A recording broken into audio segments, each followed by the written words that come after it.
राजधानी दिल्ली के Bharat Mandapam hall number 12 में लगे द हाथ ऑफ आर्ट की भव्य प्रदर्शनी में आर्टिस्ट रचना भाटी बेसला की आर्ट चर्चा का विषय बनी हुई है। जब हमारी टीम ने रचना भाटी बेसला के स्टॉल का जायजा लिया तो पता चला कि आर्टिस्ट रचना भाटी बेसला नारी शक्ति को बढ़ावा दे रही हैं। आर्टिस्ट रचना भाटी बेसला ने हमारे संवाददाता से बात करते हुए बताया कि मेरी हर आर्ट नारी शक्ति पर आधारित होती है। जैसे उन्होंने कई आर्ट दिखाते हुए कहा कि नारी के कितने रूप होते हैं, वो कब खुश कब दुखी और होती है, हम एक ही आर्ट में दर्शाते हैं। बाकी लोगों का नजरिया होता है वो नारी को किस नज़र से देख रहे हैं। वहीं और क्या कुछ कहा आर्टिस्ट रचना बेसला ने, आइए सुनाते हैं इस खास रिपोर्ट में।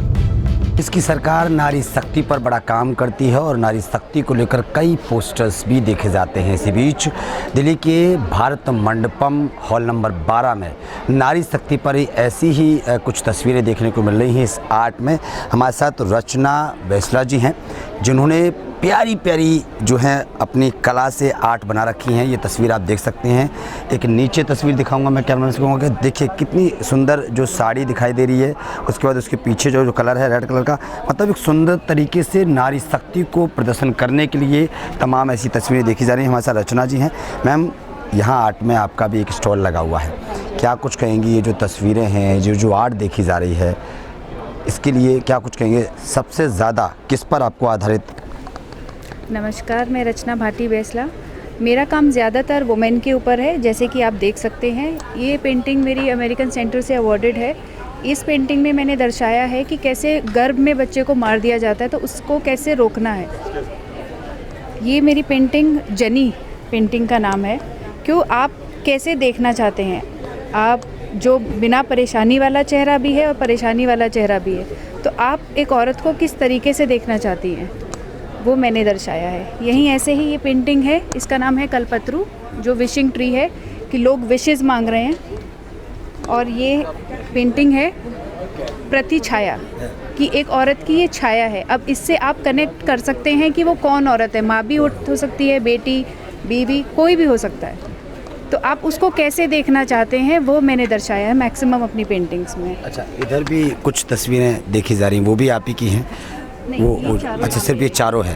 तो क्या संदेश देने की कोशिश की जा रही है इस आर्ट में, इन आर्ट से? आप? मैं यही संदेश देने की कोशिश कर रही हूँ कि देखो, हम जैसा देखना चाहते हैं वैसा ही एक औरत अपने आप को दिखाना चाहती है। अब आप ये देखो कि आप कैसे देखना चाहते हो।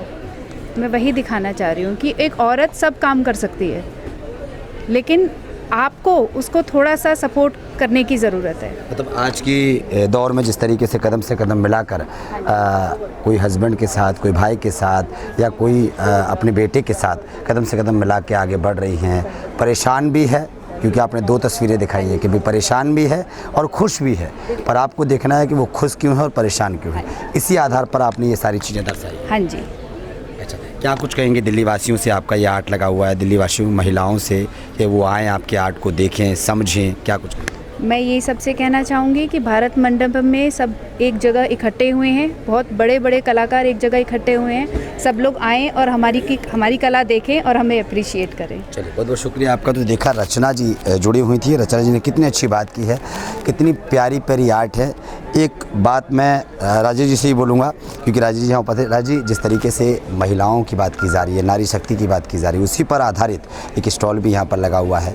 आप यहाँ पर आए हैं, क्या कुछ कहेंगे इन तस्वीरों को लेकर? सबसे पहले तो मैं रचना भाटी बेसला बेटी है मेरी, मैं शुभकामनाएं दूंगा।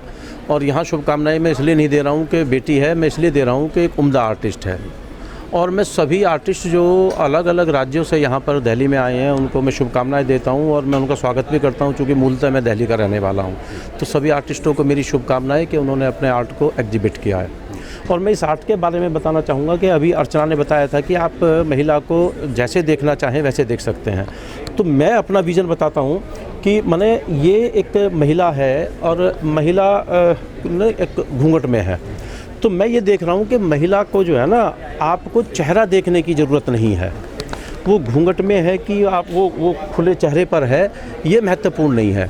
उसके भाव वो किस किस उलझनों में से और फिर सुलझन निकालती है, इस भाव से देखेंगे तो आपको पता चलेगा कि दुनिया में, पूरे दुनिया के अंदर जो महिला है उस महिला का किरदार क्या है, और उस किरदार को कैनवास पर जीवंत बनाने के लिए अर्चना का काम देखेंगे तो समझ में आ जाएगा कि कैसे उसको किरदार को जीवंत बनाया जा सकता है। आज के युग में और आज के दौर में लोगों की जो सोच है, ये जो आर्ट है वो लोगों की सोच महिलाओं के प्रति बदल सकती है। देखिए, आर्ट जो है महिलाओं के प्रति नहीं, आर्ट दुनिया में आपकी जिसके प्रति भी जितनी निगेटिव सोच है उसको पॉजिटिव कर सकती है। आर्ट में वो ताकत है। आर्ट मौन अभिव्यक्ति है। आर्ट जो है वो ऐसा क्रिएशन है कि जो आपके दिल के अंदर, दिमाग के अंदर घूम रहा होता है, उसको जीवंत रूप देने के लिए आर्ट से बेहतर मार्ग दूसरा नहीं हो सकता। और इस काम को बखूबी करने के लिए अर्चना की जितनी प्रशंसा की जाए उतनी कम है। और यहाँ हार्ट ऑफ आर्ट में पहली बार जो ये लगा है आर्ट रचना का, उसके लिए बहुत बहुत शुभकामनाएं। चलिए, बहुत बहुत शुक्रिया आपका। तो देखा राजेश जी ने कितनी बड़ी बात की है कि इस हाट में रचना जी की जो ये आर्ट स्टॉल लगा हुआ है, सबसे अच्छी बात यह है कि नारी शक्ति को कैसे दर्शाया गया है और लोगों की सोच को बदलने के लिए इस आर्ट में कई 4-5 ऐसी तस्वीरें लगाई गई हैं, कई ऐसी आर्ट लगाई हैं कि लोग उसको सोच सकता है कि भाई औरत कब परेशान है, कब खुश हो रही है। इसको समझने के लिए आदमी को खुद सोचना पड़ेगा। कैमरामैन प्रकाश के साथ ब्रजेश कुमार।